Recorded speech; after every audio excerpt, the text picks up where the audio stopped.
Stock market संपूर्ण share बाजार हिंदी में, जिसका ये पार्ट 3 है। और आज इसके अंदर हम देखेंगे वायदा कारोबार यानी कि फ्यूचर मार्केट।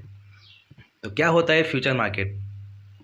इसके अंदर हम किसी भी चीज़ की डिलीवरी नहीं लेते हैं, एक वायदा करते हैं कि एक निश्चित एक्सपायरी डेट के ऊपर हम जो कॉन्ट्रैक्ट हमने किया हुआ है उस कॉन्ट्रैक्ट का हम ये पैसा अमाउंट पेड कर देंगे, जिसके अंदर एक एक्सपायरी डेट होती है। उस एक्सपायरी डेट के ऊपर आपको चाहे फ़ायदा हो चाहे घाटा हो, कुछ भी हो, आपको अपना सौदा जो है वो काटना पड़ेगा। कैश मार्केट और फ्यूचर मार्केट के अंदर क्या डिफरेंस है, एक बार इसके अंदर हम नज़र लगा लेते हैं कि जो कैश मार्केट होता है, किसी भी चीज़ की हम डिलीवरी लेते हैं या इसको हम इंट्राडे के ऊपर भी ट्रेड करते हैं। तो डिलीवरी जब भी लेते हैं तो आज का लिया हुआ जो माल होता है हम कभी भी उसको बेच सकते हैं। कैश मार्केट के अंदर जो भी स्टॉक्स की आप डिलीवरी लेते हैं उसको आप कभी भी बेच सकते हैं, उसके कोई निश्चित टाइम नहीं होता, टाइम अवधि जिसकी नहीं होती है। लेकिन फ्यूचर मार्केट के अंदर ऐसा नहीं है, इसके अंदर एक कॉन्ट्रैक्ट बेस्ड सिस्टम है, जिसके अंदर आपको एक निश्चित एक्सपायरी डेट के ऊपर आपको वो लिया हुआ माल चाहे बाय किया है तो सेल करना पड़ेगा, और सेल किया तो आप उसको बाय करना पड़ेगा। इंट्राडे के अंदर हम यहाँ कैश मार्केट के अंदर हम क्या करते हैं कि जो मार्जिन अमाउंट लेके हम उसको सौदे को, आज का लिया हुआ माल हम आज ही उसको सौदे को ख़त्म करते हैं। फ्यूचर मार्केट के अंदर मैंने आपको बता दिया कि यहाँ पर एक्सपायरी डेट होती है, एक्सपायरी डेट के ऊपर आपको कॉन्ट्रैक्ट ख़त्म करना पड़ेगा। कैश मार्केट के अंदर आप कितनी भी क्वांटिटी के अंदर शेयर को परचेज कर सकते हैं, जिसकी कोई सीमा नहीं है। लेकिन यहाँ पर आपको एक लॉट साइज होता है, एक निश्चित लॉट साइज़ के ऊपर आपको ट्रेडिंग करनी पड़ेगी। सपोज कि निफ्टी का लॉट साइज 75 है और बैंक निफ्टी का जो लॉट साइज़ है वो 40 का है, तो एक निश्चित लॉट साइज़ है, उस लॉट साइज़ के हिसाब से उसके मल्टीपल के अंदर ही आपको वो परचेज़ करना पड़ेगा, उस कॉन्ट्रैक्ट को आपको लेना पड़ेगा। कैश मार्केट के अंदर आप जितने शेयर खरीदते हैं उसके आप मालिक बन जाते हो, यानी कि आपके वो शेयर है आपके डीमैट के अंदर चढ़ जाते हैं। फ्यूचर मार्केट के अंदर ऐसा नहीं है, आपको कोई रियल शेयर आप परचेज नहीं कर रहे हैं, आप सिर्फ एक कॉन्ट्रैक्ट कर रहे हैं। इसके लिए आपको वो शेयर आपके डीमैट के अंदर नहीं चढ़ेंगे, सिर्फ एक कॉन्ट्रैक्ट रहेगा, डेट एक्सपायर हो जाएगी, कॉन्ट्रैक्ट ऑटोमेटिकली ख़त्म हो जाएगा।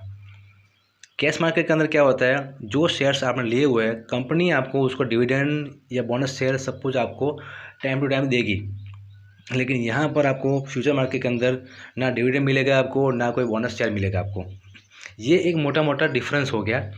अभी एक एग्जांपल लेते हैं हम अगर एक सोसाइटी के अंदर भी ये सारी चीज़ें करते हैं लेकिन हमारे को पता नहीं होता है, तो इसको समझने के लिए एक बहुत ही अच्छा एग्जांपल है कि मान लीजिए कि मैंने कोई मकान किसी बिल्डर के पास से लिया, 25 लाख रुपए के अंदर मैंने वो सौदा किया, लेकिन मैं उसको क्या पूरी अमाउंट पे नहीं करूँगा, मैं उसको सिर्फ एक टोकन मनी उसको पे करूँगा, जो कि एक मार्जिन या एक प्रीमियम अमाउंट होती है, वो मैं उसको पे करूँगा। वो मैंने किया पेड 5,000 रुपये मैंने उसको दे दिया, और मैंने एक कॉन्ट्रैक्ट लिख लिया कि भाई मैं अगर ये निश्चित अवधि के अंदर, चाहे 2 महीने का मैंने उसको वादा किया हुआ है कि 2 महीने के अंदर मैं आपको ये 25 लाख रुपया दूंगा और ये मकान मैं ले लूँगा। अगर मैं नहीं दे पाया तो मेरे ये 10,000 या मेरे 5,000 जो भी मैं दे रहा हूँ आपको वो मेरे गए। तो इस हिसाब से मैंने कॉन्ट्रैक्ट उससे कर लिया। यही होता है वायदा कारोबार और यही होता है फ्यूचर मार्केट। अभी मैं क्या करूँगा, मैंने तो कॉन्ट्रैक्ट कर लिया उस बिल्डर से, अब मैं क्या करूँगा, 2 महीने के अंदर कोई दूसरा ग्राहक ढूंढूंगा कि भाई मुझे 25 लाख का मकान 27 लाख में बिक जाए। तो मुझे कोई ऐसा मुर्गा मिल गया तो मैं 25 लाख का मकान 27 लाख में उसको बेच दूंगा, और जो मकान के कागज़ है सीधा उसको नाम ट्रांसफ़र कर दूंगा। तो मुझे क्या हुआ, मैंने कोई मकान की डिलीवरी नहीं लिया हुआ है, लेकिन फिर भी मुझे 2 लाख रुपये का सीधा सीधा प्रॉफिट हो जाता है। तो यही होता है फ्यूचर मार्केट। अभी देख लेते हैं इसकी जो मेन चीज़ होती है इसके अंदर डिलीवरी एक्सपायरी डेट होती है, कि किसी भी कॉन्ट्रैक्ट की एक्सपायरी डेट होती है 1 महीना, 2 महीना या 3 महीना। आप मैक्सिमम 3 महीने का इसमें कॉन्ट्रैक्ट कर सकते हैं, और 3 महीने के कॉन्ट्रैक्ट के अंदर आपको एक हर महीने के गुरुवार को उसकी एक्सपायरी डेट होती है।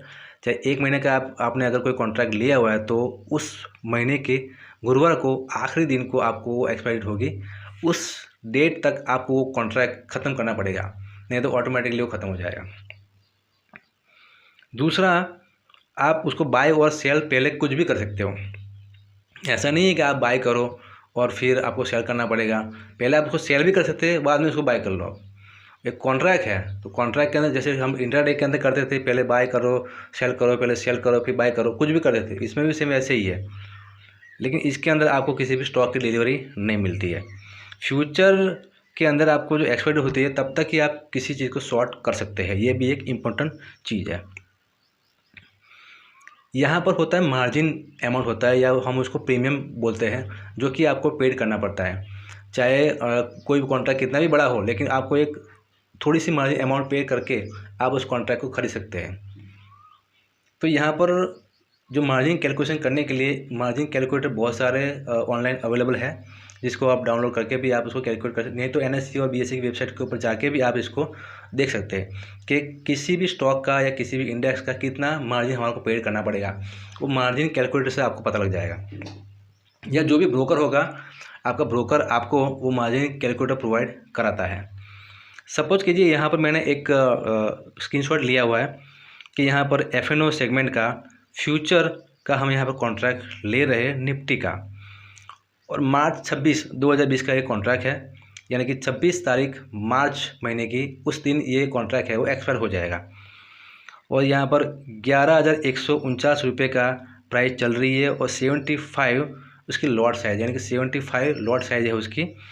इस लॉट को हम लेना चाहते हैं तो हम यहाँ पर कैलकुलेट करते हैं, तो हमारे को रिजल्ट मिलता है कि जो एक्चुअल अमाउंट है उसकी 8,36,186 रुपया है, लेकिन हम यहाँ पर लीवरेज ले रहे हैं, यानी कि मार्जिन हमारे को मिल रहा है। तो हम यहाँ पर कितना मार्जिन पेड करना पड़ेगा, सिर्फ और सिर्फ 13,679 रुपया। तो सिर्फ 13,679 रुपये के अंदर हम पेड करके सीधा सीधा हम 8,36,000 रुपये का माल उठा रहे हैं, सिर्फ 1 महीने के लिए या 2 महीने के लिए, जितना भी आप एक्सपायरी डेट अपनी रखना चाहते हो उस टाइम के लिए। तो ये होता है मार्जिन कैलकुलेशन। इस उदाहरण के अंदर निफ्टी फ्यूचर के अंदर अगर 10 पॉइंट भी बढ़ता है तो लॉट साइज हमारी क्या है, 75 है, इंटू 10, यानी कि 750 रुपये आपको मुनाफा हो जाएगा। अगर घटता है 10 पॉइंट तो क्या होगा, आपको 750 रुपये का घाटा भी आपको हो जाएगा। किसी भी स्टॉक, इंडेक्स, कमोडिटी या करेंसी की फ्यूचर जो प्राइस है, आपकी फ्यूचर कॉन्ट्रैक्ट की प्राइस है, वो सीधी सीधी एक्चुअल प्राइस के ऊपर आपके डिपेंड होती है। कभी कभी आपको ऐसा लगेगा कि जो फ्यूचर की प्राइस है वो एक्चुअल प्राइस से थोड़ी सी ज़्यादा है। वो होगा, क्यों होगा, क्योंकि हम फ्यूचर की प्राइस को हम प्रेडिक्ट करके ये कॉन्ट्रैक्ट ले रहे हैं, तो इसकी प्राइस हमेशा एक्चुअल प्राइस थोड़ी ज़्यादा होगी। लेकिन आपने यहाँ घबराना नहीं है, आपने एक्चुअल प्राइस को देखते हुए फ्यूचर कॉन्ट्रैक्ट की आपने यहाँ पर लेना है। एक्सपायरी डेट आते आते जो अंडरलाइन प्राइस, यानी कि जो भी आपकी एक्चुअल प्राइस है वो फ्यूचर प्राइस के अंदर मर्ज हो जाएगी, यानी कि जो फ्यूचर प्राइस है वो धीरे धीरे होके एक्चुअल प्राइस के बराबर आ जाएगी एक्सपायरी डेट आते आते। तो सारे जो स्टॉक्स हैं वो फ्यूचर ट्रेडिंग के अंदर नहीं होते हैं। कुछ नामी कंपनियां, कुछ बड़ी बड़ी कंपनियां होती हैं, टॉप कंपनियां, उसी के जो स्टॉक्स होते हैं वही फ्यूचर कॉन्ट्रैक्ट के अंदर शामिल होते हैं। लेकिन इंडेक्स के वगैरह के जो होते हैं, इंडेक्स के अंदर आप ट्रेडिंग जो करते हैं निफ्टी के अंदर या बैंक निफ्टी के अंदर, वो आप कर सकते हैं। वो हमेशा उसका कॉन्ट्रैक्ट आपके लिए खुला रहता है। एक एग्जांपल लेते हैं हम यहाँ पर भी कि एक्सचेंज के अंदर 2 ब्रोकर काम कर रहे हैं और दोनों के पास में एक एक ट्रेडर है। एक ट्रेडर ने क्या किया, किसी भी कॉन्ट्रैक्ट को बाय किया और किसी भी कॉन्ट्रैक्ट को एक ने सेल किया हुआ है। कॉन्ट्रैक्ट वो कौन सा है, निफ्टी फ्यूचर का है, जहाँ पर लॉट साइज उसकी 75 है और एंट्री प्राइस उसकी 10,000 पॉइंट। निफ्टी जब चल रहा था तब दोनों ने सेम एंट्री ली है, लेकिन दोनों ने क्या किया, एक ने सोचा कि निफ्टी बढ़ेगा, एक ने सोचा कि निफ्टी डाउन होगा, तो दोनों ने सेम ही मार्जिन पेड करके 10,000 रुपये मार्जिन पेड करके एक ही समय के बाद दोनों ने क्या किया, एक ने बाय किया, एक ने सेल किया। अभी यहाँ पर होगा क्या, यहाँ पर पूरे दिन तो मार्केट चला, पूरे दिन मार्केट अप डाउन हुआ, तब तक तो कोई फर्क नहीं पड़ा दोनों को। लेकिन जब शाम को मार्केट क्लोज हुआ, क्लोजिंग के समय के ऊपर, पहले दिन क्लोजिंग के समय के ऊपर क्या हुआ, जब निफ्टी फ्यूचर की प्राइस 10,000 थी, 10,000 से बढ़ के 10 पॉइंट बढ़ गई, तो होगा क्या, जो ट्रेडर 1 है उसको 75 इंटू 10 यानी कि 750 रुपये का सीधा सीधा उसको फ़ायदा हो जाएगा, क्योंकि उसने बाय किया हुआ है, इसलिए उसको फ़ायदा हो जाएगा। और उसका जो क्लोजिंग के समय बैलेंस उसका हो जाएगा 10,750 रुपया। ठीक है। अभी दूसरा जो ट्रेडर है, ट्रेडर बी, जिसने कि सेल किया हुआ है, उसने ये सोचा था कि ये निफ्टी घटेगा, लेकिन एक्चुअली में उल्टा हो गया और निफ्टी बढ़ गया। तो उसको क्या नुकसान हो रहा है, उसको नुकसान होगा। और उसको क्या नुकसान हो रहा है कि 10 × 75 यानी कि 750 रुपये का उसको घाटा हो जाएगा, और उसकी जो मार्जिन रह जाएगी कितनी, 9,250 रुपया। तो अभी उसको 750 रुपये का जो घाटा हुआ है, 10,000 में से 750 माइनस करते हैं तो 9,250 रुपया उसके पास रह जाता है। लेकिन उसको क्या करना पड़ेगा, उसके मार्जिन अमाउंट को उसको मेंटेन करना पड़ेगा। तो ब्रोकर उसको शाम होते ही उसको फ़ोन कर देगा, अगर उसके डिमेट के अंदर जो पैसे ज़्यादा नहीं होंगे तो मतलब ये है कि आपको कॉन्ट्रैक्ट तो आप ले लेते हैं, लेकिन आप कभी कभी ये नहीं सोचते हैं कि मुझे इसके अलावा भी कुछ पैसे आपके डिमेट में रखने पड़ेंगे, क्योंकि मार्केट का कोई भरोसा नहीं है, कभी ऊपर कभी डाउन कुछ भी हो सकता है। तो आपको ये मान के चलना है कि आपको घाटा होगा तो कितना घाटा होगा, और आपको उस हिसाब से अपने मार्जिन अमाउंट को मेंटेन करते हुए कुछ पैसे आपको उसमें रखने पड़ेंगे। अगर आपने नहीं किया तो आपका ब्रोकर आपको फ़ोन करेगा कि भाई ये पैसे पेड करो, नहीं तो आपका कॉन्ट्रैक्ट हम काट देंगे। ऐसा ना हो, इसलिए आपने हमेशा मार्जिन अमाउंट को मेंटेन करने के लिए कुछ पैसे आपने एक्स्ट्रा अपने डिमेट के अंदर रखने पड़ेंगे। ये फ्यूचर कॉन्ट्रैक्ट के अंदर ये बहुत बड़ी चीज़ है, ये हमेशा करना पड़ता है। दूसरे दिन क्या होगा, पहले दिन तो हमने जो ट्रेडिंग कर लिया, क्लोजिंग हो गया, दोनों के जो अमाउंट हो मेंटेन हो गई। दूसरे दिन क्या हुआ, ट्रेडर 1 था, उसका मार्जिन क्लोजिंग बैलेंस था उसका 10,750, ट्रेडर 2 का था 9,250।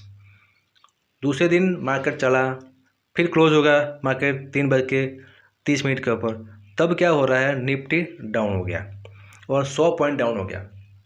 तो ऐसे में क्या होगा, अभी ट्रेडर 1 ने तो बाई कर रखा था तो उसको घाटा हो जाएगा, और ट्रेडर 2 को फ़ायदा हो जाएगा क्योंकि उसने सेल किया हुआ है। तो ट्रेडर 1 को कितना घाटा हो रहा है, ट्रेडर 1 को 100 पॉइंट इंटू 75 लॉट साइज, यानी कि 7,500 रुपया उसको घाटा हो जाएगा। यानी कि उसका बैलेंस कितना था, 10,750 था माइनस 7,500, यानी कि 3,250 उसके अमाउंट रह जाएगा मार्जिन अमाउंट। तो उसको मार्जिन अमाउंट मेंटेन करने के लिए उसको फिर कुछ पैसे डिमेट में डालने पड़ेंगे, अगर डिमेट में नहीं होंगे तो। नहीं तो शाम होते ही ब्रोकर का फ़ोन आ जाएगा और वो बोलेगा कि आप पैसा पेड करो, नहीं तो हम आपको कॉन्ट्रैक्ट काट देंगे। लेकिन दूसरी तरफ जो ट्रेडर 2 है उसको क्या होगा, 7,500 रुपये का उसको फ़ायदा हो जाएगा और उसका अमाउंट रह जाएगा 17,500। तो वो दूसरे दिन क्या करेगा, या फिर उसी दिन उसको लगा कि मुझे मुनाफा हो गया, तो वो कभी भी अपना कॉन्ट्रैक्ट काट सकता है, या तो चाहे तो और ज़्यादा फ़ायदे के लिए वो कॉन्ट्रैक्ट रख भी सकता है, वो उसकी मर्जी है। तो इस तरीके से ये फ्यूचर मार्केट जो है वर्क करता है। फ्यूचर कॉन्ट्रैक्ट में रोज़ाना क्लोजिंग होती है, जो मैंने आपको बता दिया, और उसकी जो मार्जिन या प्रीमियम अमाउंट जो भी है वो आपको हमेशा मेंटेन करके रखनी पड़ेगी आपके डिमेट के अंदर। नहीं किया तो शाम को ब्रोकर का फ़ोन आएगा ही आएगा, वो बोलेगा आप ऐसा पेड करो, नहीं तो फिर आपका जो कॉन्ट्रैक्ट है हम काट देंगे। कमोडिटी के अंदर अगर आपने कोई कॉन्ट्रैक्ट एक्सपायरी डेट तक आपने रख लिया, एक्सपायरी डेट हो गई, तो आपको वो जो कॉन्ट्रैक्ट है उसकी आपको डिलीवरी लेनी पड़ेगी। ये एक बहुत बड़ा डिसएडवांटेज है, तो इसकी आपने हमेशा ध्यान में रख के चलना पड़ेगा। फ्यूचर कॉन्ट्रैक्ट को समझने के लिए हम एक बार एनएससी की वेबसाइट के ऊपर चलते हैं, जहाँ पर हम देखते हैं डेरिवेटिव्स के अंदर हम उसे सिलेक्ट करेंगे, जहाँ पर हम देखेंगे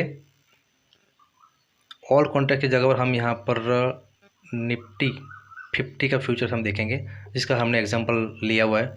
तो यहाँ पर देखिए 3 कॉन्ट्रैक्ट यहाँ पर हमारे को दिख रहे हैं। इंडेक्स फ्यूचर निफ्टी, इसकी 3 एक्सपायरी डेट है, यहाँ पर 3 महीने की 3 एक्सपायरी डेट है। जो पहला महीना है वो 30 अप्रैल 2020 का है, दूसरी जो एक्सपायरी डेट है वो 28 मई 2020 की है, हर गुरुवार की है ये, और 25 जून 2020 की है। तो तीनों का यहाँ पर जो प्राइस दिया हुआ है वो अलग अलग है तीनों का, आप देख सकते हैं तीनों प्राइस। और प्राइस जो है वो सबसे जो लंबा कॉन्ट्रैक्ट होगा उसकी थोड़ी ज़्यादा होगी, थोड़ा नज़दीक होगा उसकी थोड़ी कम होगी। तो ये उसके ऊपर डिपेंड है, कॉन्ट्रैक्ट के अंदर कितने लोग शामिल हैं उसके ऊपर डिपेंड है। तो ये एक कॉन्ट्रैक्ट आपको नज़र आ रहा है, यहाँ पर कितने वॉल्यूम है वो शो हो रहा है यहाँ पर, और सबसे लास्ट में यहाँ पर लिखा हुआ अंडरलाइंग वैल्यू। ये अंडरलाइंग वैल्यू क्या चीज़ है, तो जो निफ्टी की जो एक्चुअल प्राइस है वो यहाँ पर शो हो रही है, वो यहाँ पर देखिए यहाँ पर 9,150 है, और आप निफ्टी की अभी की देखेंगे तब भी आपको उतनी मिलेगी। तो ये होता है कॉन्ट्रैक्ट, यहाँ पर ऐसे आपको कॉन्ट्रैक्ट दिख जाएंगे एनएससी की वेबसाइट के ऊपर। जब आपका ब्रोकर आपको कोई भी कॉन्ट्रैक्ट आपको दिखाएगा तो वो इन्हीं 3 महीने के कॉन्ट्रैक्ट आपको दिखेंगे। तो इसमें से आपको यहाँ पर सिलेक्ट करना पड़ेगा आप कौन सा कॉन्ट्रैक्ट लेना चाहते हो।